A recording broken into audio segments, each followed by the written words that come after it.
আসসালামু আলাইকুম। ২০২৬ সালে সেপ্টেম্বর ইনটেকে রোমানিয়াতে যারা এপ্লাই করছেন, তারা ইতিমধ্যে অফার লেটারগুলো পাইছেন। আপনারা হয়তো টিউশন ফিস দিয়ে দিয়েছেন, ইন্স্যুরেন্স নিয়ে নিয়েছেন এবং অন্যান্য যত পেপারসগুলো আছে সবগুলো আপনাদের রেডি।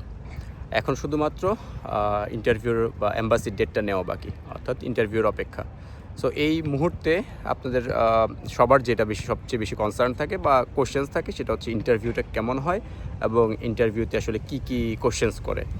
সো আমি চেষ্টা করব আপনাদেরকে ইন্টারভিউর সম্পর্কে একটা ভালো ধারণা দেওয়ার এবং ২০২৪ সালের সেপ্টেম্বর ইনটেকে যখন আমি আসছিলাম আমার ইন্টারভিউটা এক্স্যাক্টলি কেমন ছিল এবং কী কোশ্চেন্স আমাকে করছিল এবং আমি কী অ্যান্সার করছিলাম সেই সম্পর্কে আমি একটা ধারণা দেওয়ার চেষ্টা করব যে ইন্টারভিউটা আসলে কেমন হয়, ইন্টারভিউতে কী কোশ্চেন্স করে।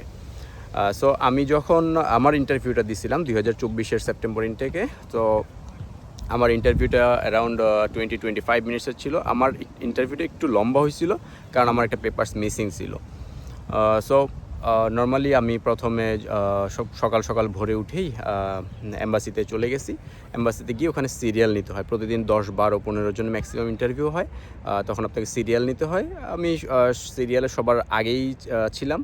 আমি অন্যান্য যারা ক্যান্ডিডেট ছিলেন তাদেরকে রিকোয়েস্ট করছিলাম যে আমি যেন সবার আগে ইন্টারভিউটা দেই, কারণ আমার অনেক ডকুমেন্টস ছিল না, অর্থাৎ আমার স্পন্সরের যেই ব্যাঙ্ক স্টেটমেন্ট এগুলো ছিল না। আমি আমার নিজের স্পন্সর নিজেই ছিলাম, আমি সেলফ স্পন্সরে আসছি, এরকম একটা ব্যাপার ছিল। সো আমি যখন ভিসা অফিসারের সামনে দাঁড়াইলাম, ওইখানে একটা টেবিল থাকে এবং একটা মাঝখানে একটা গ্লাস থাকে। গ্লাসের এক পাশে ভিসা অফিসার থাকে এবং অন্য পাশে আপনি থাকবেন, এবং গ্লাসের ভিতর থেকে ভিসা অফিসার স্পিকারে কথা বলবে, একটা মাইক্রোফোন থাকে ওখানে কথা বলবে এবং আপনি বাইরে থেকেই স্পিকার সেটা শুনতে পাবেন। সো আপনি চেষ্টা করবেন যেন স্পিকারের খুব কাছাকাছি গিয়ে দাঁড়াইতে, যেহেতু ওরা ইউরোপিয়ান, ওদের অ্যাকসেন্টটা অন্যরকম হয়, আপনার বুঝতে সমস্যা হইতে পারে। সো প্রথমে যাওয়ার পরে আমি যখনই ওনার সামনে গিয়ে দাঁড়াইছি, উনি আমাকে বলছেন যে সকল ডকুমেন্টসগুলো একটা ড্রয়ার থাকে ওইটাতে রাখতে, যেন উনি সেটা টেনে নিজের কাছে নিতে পারেন এবং চেক করতে পারেন। সো আমি সবগুলো ডকুমেন্টসের আমার যত সার্টিফিকেট ছিল, আইএলস ছিল, ইন্স্যুরেন্সের পেপার ছিল, স্পন্সরশিপ এফিডেভিট ছিল, এগুলো সবগুলোর একটা ফটোকপি এবং একটা অরিজিনাল কপি দুইটাই আমি ওনাকে দিছি এবং উনি সবগুলো চেক করে ফটোকপিগুলো রেখে দিয়ে আমাকে আমার অরিজিনাল কপিগুলো ব্যাক করে দিছে। তারপরে উনি কোশ্চেন্স করা শুরু করছেন যে প্রথমে আমাকে জিজ্ঞেস করছে তুমি রোমেনিয়া কেন চুজ করছো, কেন না অন্য দেশগুলো, কেন অন্যান্য যে ইংলিশ স্পিকিং দেশগুলো আছে সেইগুলো না, বা ইউরোপের অন্য যেই দেশগুলো আছে সেইগুলো না, কেন জার্মানি না, এই ধরনের কোশ্চেন্স করছে।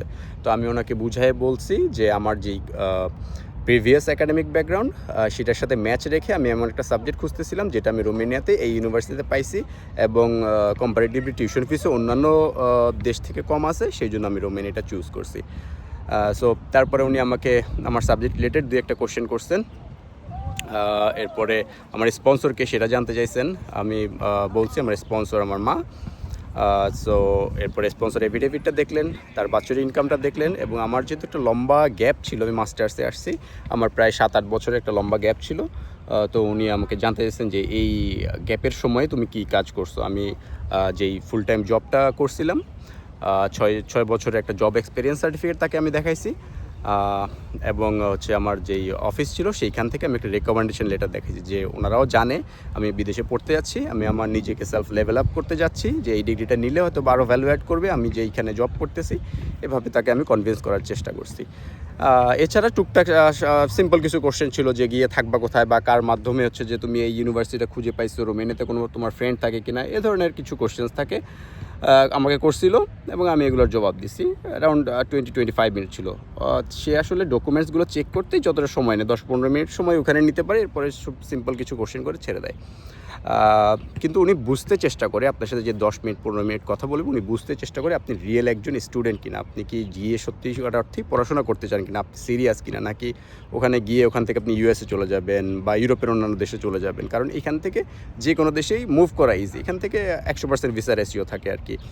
আপনি যে কোনো দেশের জন্য দাঁড়াইলেই আপনি ভিসা পাবেন। সো ওনারা এগুলো বুঝতে চেষ্টা করে, কারণ ওনারা চায় যে একদম রিয়েল স্টুডেন্ট ঢুকুক ওনাদের দেশে এবং পড়াশোনা শেষ করুক।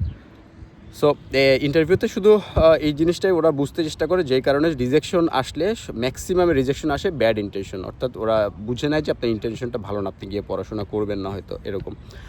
আচ্ছা, আমার ইন্টারভিউটা বাদে আমি ইন জেনারেল যেই বেসিক কোশ্চেনগুলো করে থাকে এম্বাসিতে আমি সেইগুলো এখন বলার চেষ্টা করব।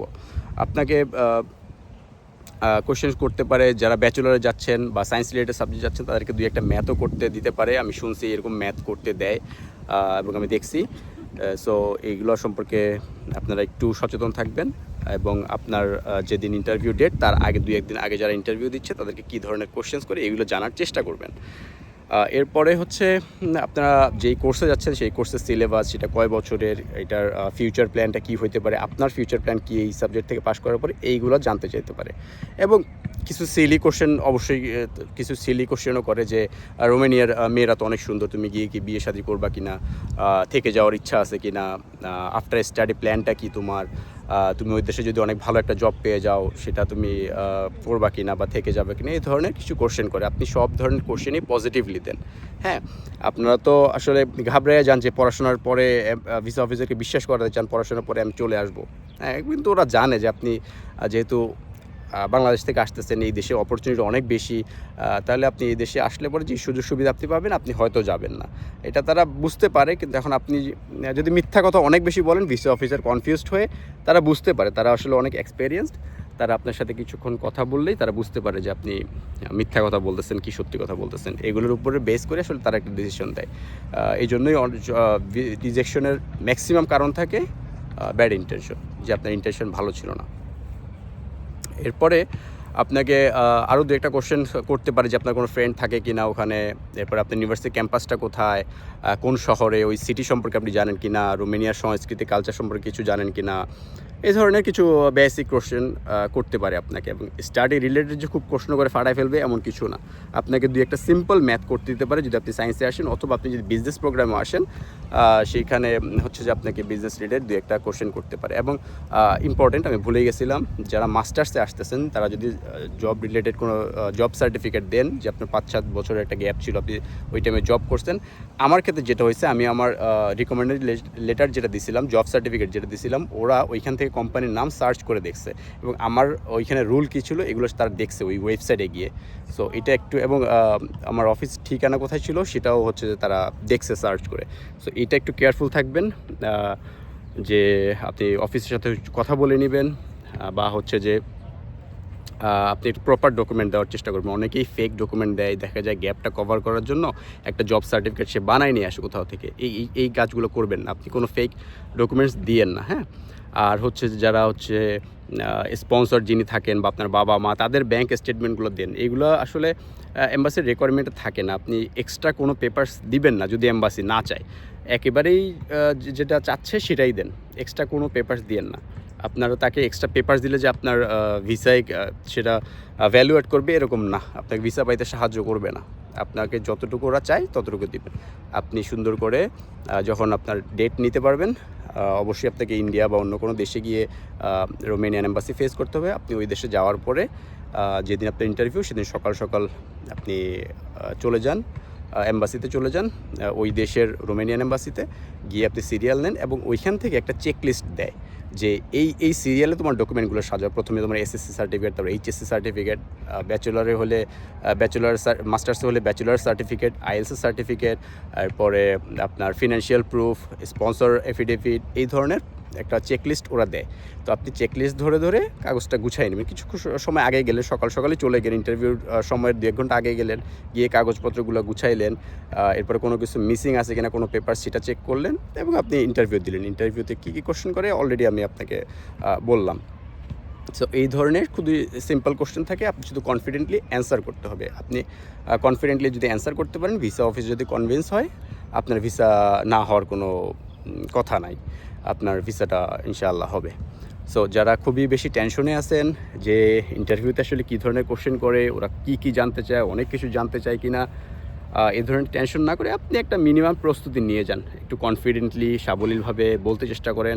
যারা একটু ইংলিশ স্পিকিংয়ে দুর্বল আছেন, একটু প্র্যাকটিস করেন বাসায়, যে নিজেকে নিজেই কোশ্চেন্স করেন এবং অ্যান্সার করার ট্রাই করেন। এই ধরনের টুকটাক একটু প্রস্তুতি নিয়ে আপনি অ্যাম্বাসিটায় দাঁড়ান। ইনশাআল্লাহ আপনারা যারা 2026 সালে সেপ্টেম্বর ইনটেকে রোমেনিয়া আসতে যাচ্ছেন, তাদের সাথে দেখা হবে রোমেনিয়াতে। আর সবার জন্য দোয়া রইল আপনাদের বিদেশে পড়তে আসার পথটা সহজ হোক, যেন এটা ইজি হোক। আসসালামু আলাইকুম।